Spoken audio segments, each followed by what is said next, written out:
Hi guys! Ayan, good morning. So, super late na ako nagising kasi nagising ako ng 3 a.m.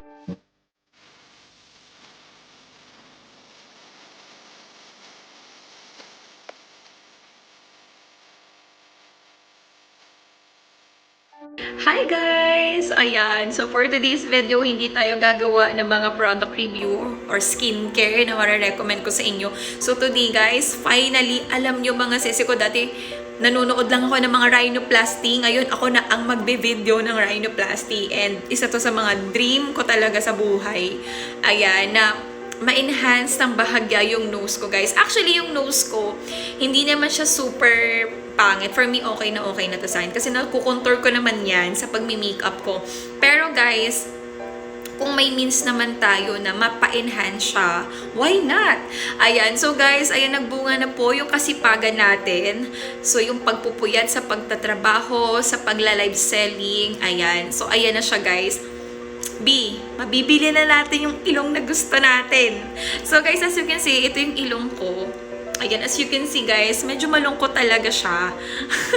Ayan, so tomorrow yung schedule ko kay Doc. Pero hindi ako nagpa-schedule kasi mag-walk-in lang naman ako doon kay Doc. Pero aagahan na lang namin by tomorrow. So, ang ipapagawa ko kay Doc is Gore-Tex. Yung ear, ayan, kukuha ng buto sa tenga. And then, ilalagay sa ilong. Ayun. So, alam ko kasi may implant, pero mas preferred ko yung sa dito, kukuha ng cartilage o yung ear cartilage sa tenga and then ilalagay sa ilong kasi mas permanent and mas natural yun. So, ayun guys, bukas na yun. And ayan, samahan nyo ako sa journey ko. Ayan, super excited na ako. Hindi ako makatulog. Yung asawa ko, tsaka anak ko nasa baba. Tulog na sila ako. Di pa ako makatulog. Ayan, it's already 12 midnight na. Hindi pa rin ako makatulog. Eh, maaga pa naman ako bukas. Sabi ng asawa ko, wag ako magpupuyat. Ayan, so magpapasama ko sa asawa ko by tomorrow. So, ayan, samahan nyo ako, guys. Ayan, kagigising lang natin, guys.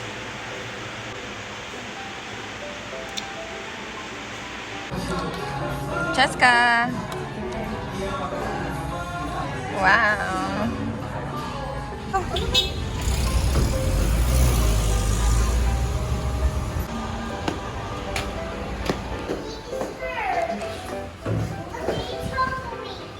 Second floor. Let's go, Cheska. Oh, oh, Cheska. This is it, pansit. Aesthetic, aesthetic.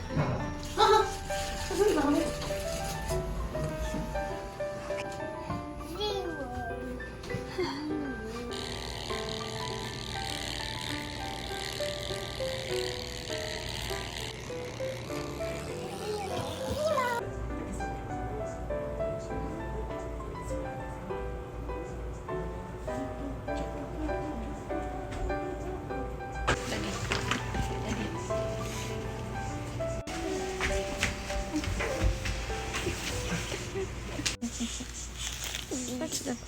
Thank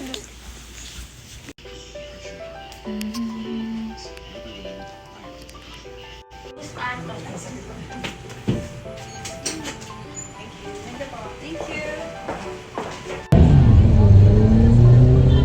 Guys, ayan, dito na ako sa bahay.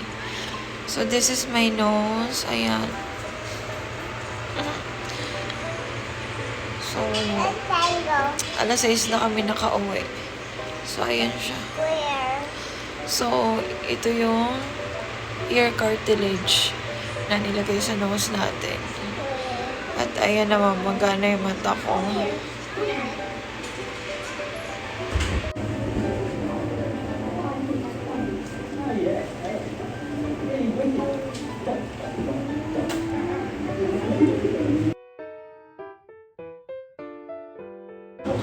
Another gamot para sa pamamaga.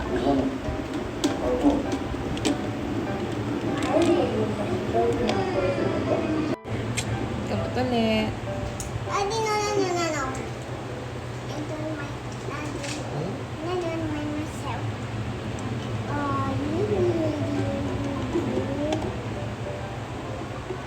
Hi guys, good morning.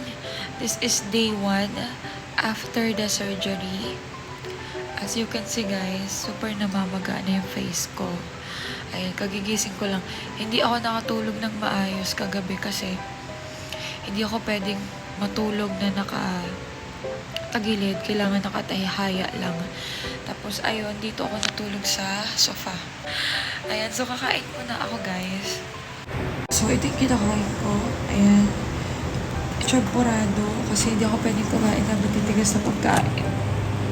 So, ayan, konti-konti lang yung pagkain.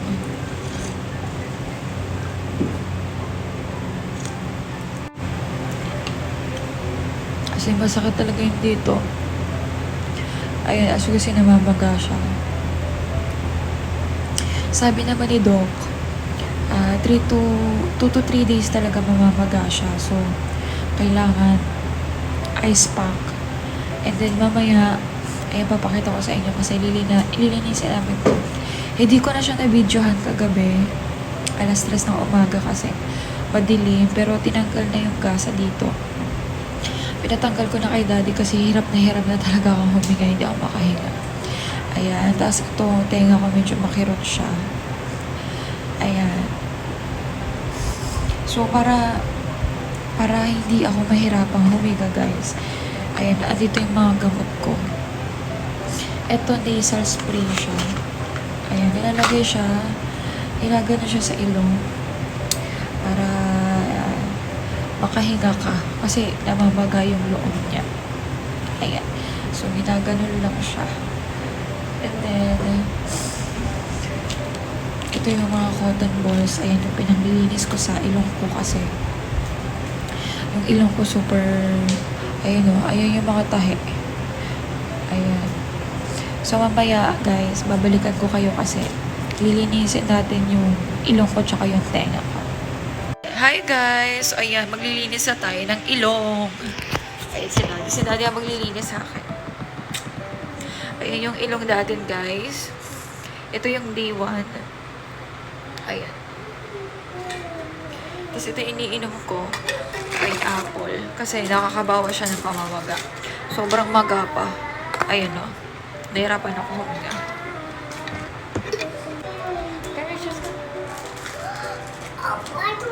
Ayan yung gamot natin.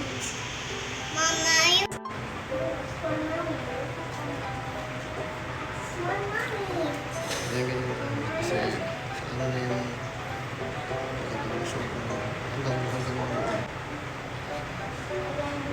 I'm gonna put it here. Thank you na. Ayun, sit down na po.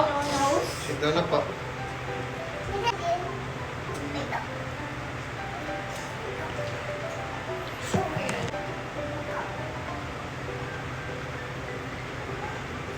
Next, guys, itong cream. Ayan, para sa swelling. Kasi hindi mo po ang dampilan.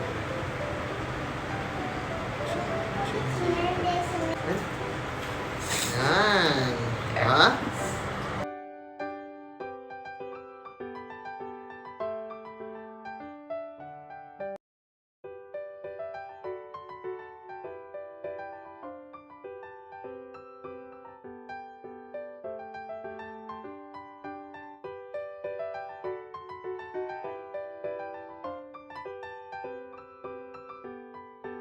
Ayan. Next natin, guys, yung tenga ko.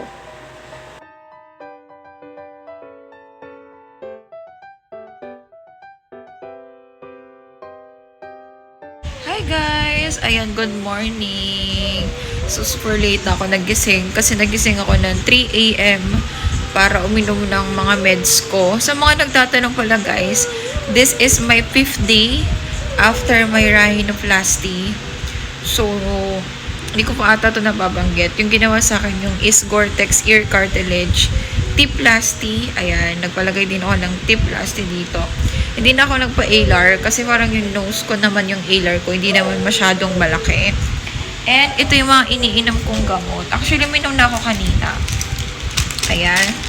Actually, ubos na siya guys. And nagpabili na ako kay daddy kasi wala na talaga. As in, ubos na. Ayan. Ito ininom ko na to kanina. Ayan. Ang dami kong meds dito and yung mga panglinis. So, nilinis ko na pala yung nose ko, guys. And maglalagay na lang ako nung yung cream, antibacterial cream. Ayan.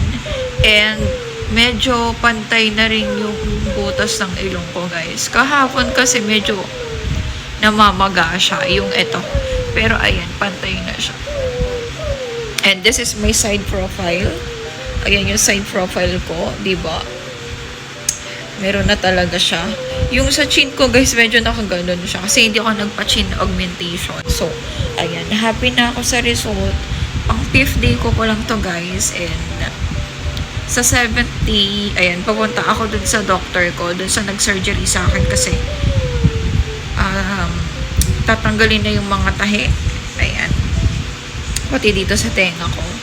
And ayan siya, guys. And gusto ko lang i-share sa inyo na super pangarap ko talaga to na magpa-rhinoplasty. Kasi yung nose ko talaga, although yung nose ko naman, ito yung before, yung nose ko, okay naman talaga siya. Pero yun nga, syempre, ano na din mag-contour. And yung side profile ko kasi hindi siya masyadong maganda. And gusto ko rin kasi mabago yung sa face ko talaga. Yung sa eyes ko. Kasi yung eyes ko, iba yung itsura niya. Hindi siya super laki ng eyes ko. Parang singkit siya. So ngayon, as you can see, medyo lumaki yung mata ko. And then yung sa mouth ko, flat siya. Flat yung mouth ko. Ayan. Pero dahil dun sa surgery na ginawa sa akin, naging ganyan na siya. Diba? Parang feeling ko gumanda. So, parang nag-iba yung harmony ng face ko. Although, hindi ganun kaganda yung harmony kasi yung sa chin ko, ayan, nakalubog siya. Kasi dapat, itong chin tsaka yung nose, pantay sila. Pero ayan, iniisip ko pa. So, ayan guys, ayan, this is my ultimate dream talaga. Sabi ko dati, uunahin ko muna yung pagpapagawa ng bahay namin. Kasi almost maraming taon din namin pinalo tong bahay namin. Ayan yung bahay namin, guys. And gagawa na lang ako ng house tour dito sa bahay. And then, nung nakuha namin tong bahay sa isang subdivision dito, nag-ipon talaga ako ng nag-ipon. Kami dalawa ng asawa ko para mapagawa tong bahay. And, nung medyo okay naman na, ayan, so sabi ko sa sarili ko, it's time to treat myself. Ayun, sorry kasi di ba ako pwede tumawa. So, ayan, it's time to treat myself. Kasi, lagi ako nagpupuyat sa kakatrabaho. Anyway, guys, nagla-live selling ako. Nagko-content creation ako. Ayan, yung mga inipon ko dun sa mga collaboration, sa mga earnings ko, yung mga binabayad sa akin ng mga brand. So, ito na siya. Ayan yung paggawa ko ng nose ko, guys. And for me, hindi siya gastos kasi para sa akin, investment din siya. Ayan. Kasi di ba dati, ang pagpaparitoke, hindi siya tanggap ng mga tao. Kasi, pag nagparitoke ka, parang hindi mo minamahal yung sarili mo, ganito, ganyan. For me, hindi naman siya ganun. It's a form of self-love, self-care, and more confidence, di ba? Para sa akin yun na siya. And, yung sarili ko, ito yung dahilan kung bakit ako may bahay, kung bakit ako merong kahit pa paano pera, kasi yung sarili ko yung investment ko. So, ayan. Ginastusan ko lang naman ng konti yung sarili ko. And for me, worth it naman siya. Actually, tuwa yung asawa ko kasi ang ganda daw talaga ng outcome. Actually, hindi pa to yun, guys. Hindi pa talaga ito yung perfect shape ng nose ko. But as you can see, ayan, may tip na siya. Wala akong filter, guys, ha? Wala akong filter or anything. Ayan, wala talaga. And itong nose ko talaga, ayan na siya. Medyo namamaga pa yung dito. Tapos sa loob medyo may maga pa. Pero, di ba, nakikita nyo na yung harmony ng face ko. Talaga nag-iba siya. And ito pala yung sa tenga ko. Yung sa tenga ko, hindi ko pa siya masyadong nararamdaman kasi medyo namamaga pa siya. Pero okay na rin naman. Ayan. So, yun lang siya, guys. Gusto ko lang mag-share ng konting update. Actually, ngayon na lang ako nakapag-update dito sa channel ko. Kasi, yung last upload ko ata 2 months ago na. Kasi, super busy talaga ako mag-live selling. Anyway, nagla-live ako sa TikTok, tsaka sa Shopee. Ayan. And, lahat ng nilalive ko doon, mga brand deals, and yung mga collaboration ko sa mga brands. So, ayun. So, kahit pa paano nagkaroon ako ng time dito sa channel ko makapag-update. So, ito na siya, guys. So, siguro sa next upload ko na lang yung pagtanggal ng tahe dito sa nose ko. Kasi by Wednesday, pupunta ulit kami kay Doc, doon sa doctor ko.